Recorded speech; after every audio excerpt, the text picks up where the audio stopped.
لو انت ناجي من إساءة نرجسية أكيد بترعبك فكرة انك تخرج من البيت. ده مش ضعف، ده جهازك العصبي وهو شايف خطر حقيقي. ده رهاب، يعني خوف نتيجة الصدمة النرجسية، مش كسل ولا خجل. أهلا بيكم.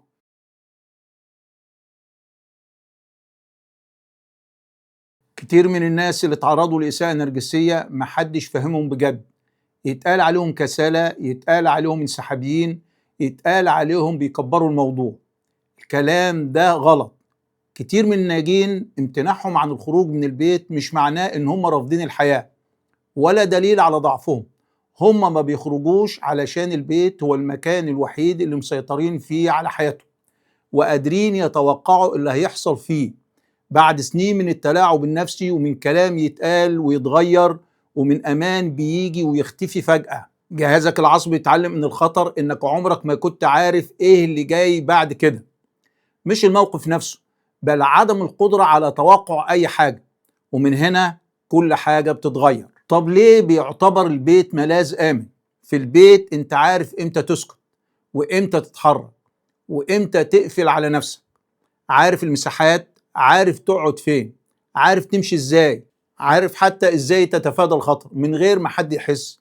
عشان كده في البيت تقدر تقلل حذرك شوية، تبطل تراقب كل تفصيلة. لكن بره البيت كل حاجة غامضة، ناس جديدة، نبرة صوت ممكن تبقى عادية وممكن تبقى تهديد.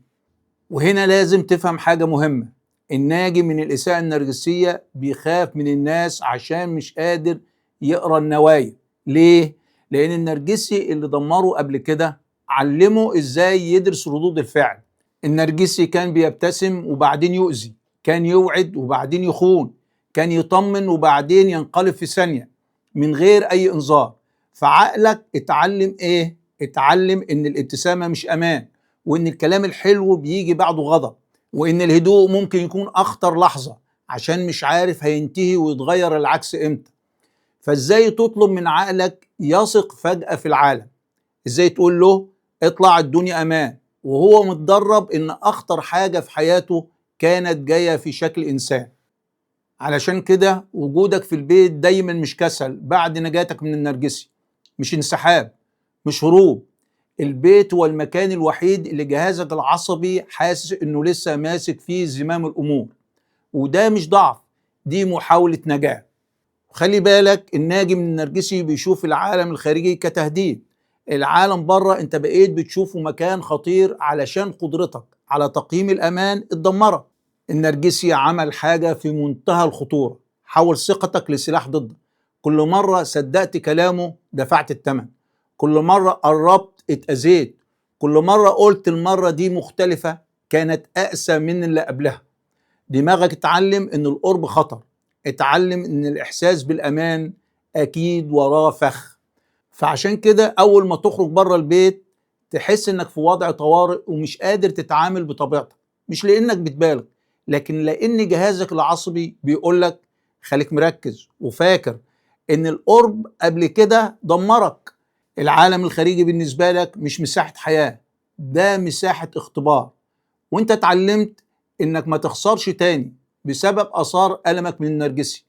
اللي انت حاسه مش كسل، دي استجابة عصبية. لما تفضل في البيت انت مش بتهرب من الحياة، انت بتختار اكتر مكان جهازك العصبي شايفه آمن. ده اسمه تجنب نتيجة الصدمة، مش ضعف، ده وضع بقاء اشتغل تلقائي عشان يحميك. طب يعني ايه رهاب الخلاء؟ رهاب الخلاء مش خوف من المكان، ده خوف من الوقوع في مكان ما تعرفش تهرب منه ولا تلاقي فيه مساعدة. بالنسبة لك كناجي من النرجسي بره البيت يعني فقدان سيطرة. وهنا الخوف بيكبر علشان جسمك حاسس انه محبوس. العقل يقول لك مفيش خطر، لكن الجهاز العصبي يحاول ينقذك ويقول لك احنا جربنا الكلام ده قبل كده وكانت النتيجة صعبة. وعشان كده الخوف مش بيجي من المكان، بيجي من الإحساس إن مفيش مهرب. طب إيه اللي بيحصل داخل دماغك؟ أول حاجة فرط الانتباه ووجود جهاز إنذار. المشكلة إن الإنذار ده شغال 24 ساعة، شايف خطر حتى في القعدة الهادية، حتى في مكان مفروض يكون آمن. تاني حاجة الجزء اللي في المخ اللي بيفكر وبيحلل ده بيتقفل مؤقتا، فتبقى النتيجة ايه؟ تفكيرك متوقف، مش قادر تسمع جسمك، عايز تهرب بس مش عارف تهرب من ايه. دي استجابة عصبية بتحصل من غير ما نفكر.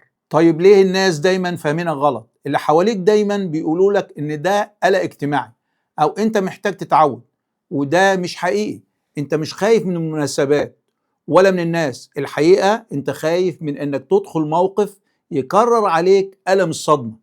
اللي الناس شايفاه كسل هو في الحقيقة جهاز عصبي عايش على وضع الاستعداد لأي أذى.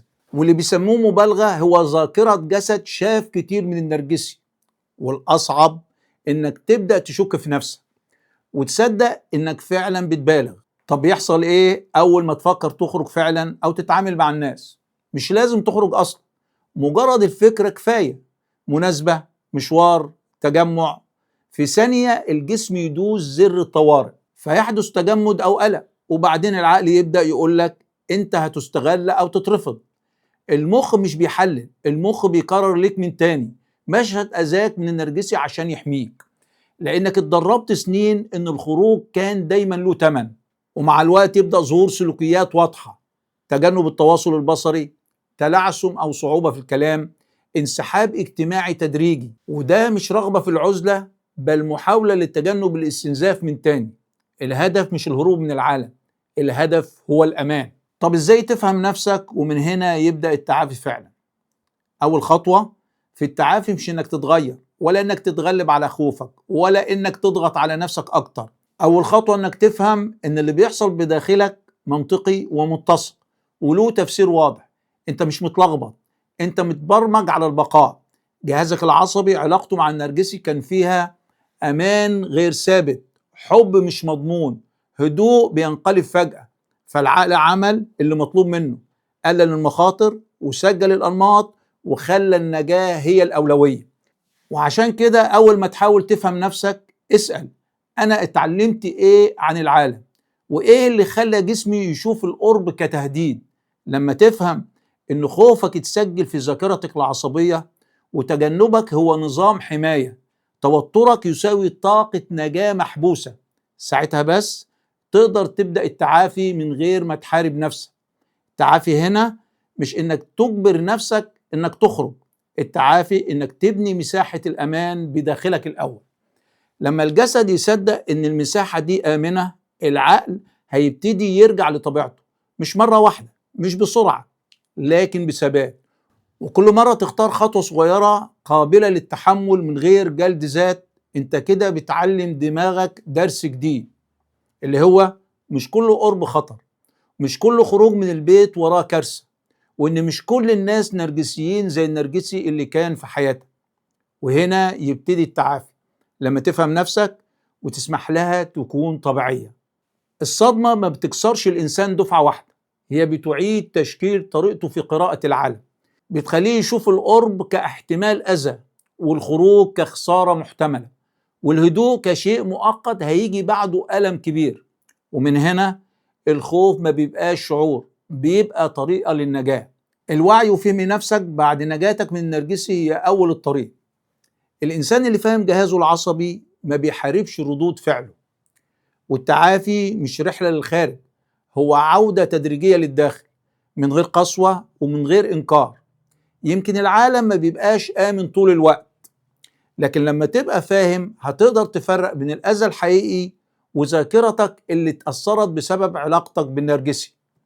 شاركونا التعليقات.